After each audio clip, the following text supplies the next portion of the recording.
guys, patapos na. Malapit ng magbubong. Kunti na lang ang hindi nalagyan ng paraklina. Yan na. Tapos na yan. Naglalagay na ako ng brace ng parlina. See?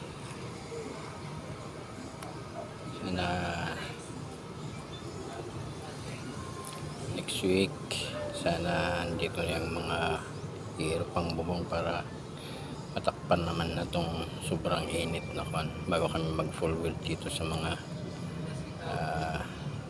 beam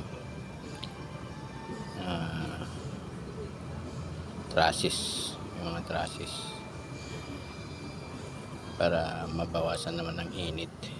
Grabe, kahapon wala po kami trabaho, sa baba po kami nagtrabaho kasi umuulan.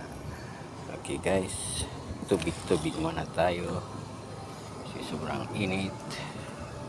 Okay, alright, mga kasama ko andyan ako nag-asinta ng hollow block. Mga kabro, si bro yun sa baba. Okay, alright.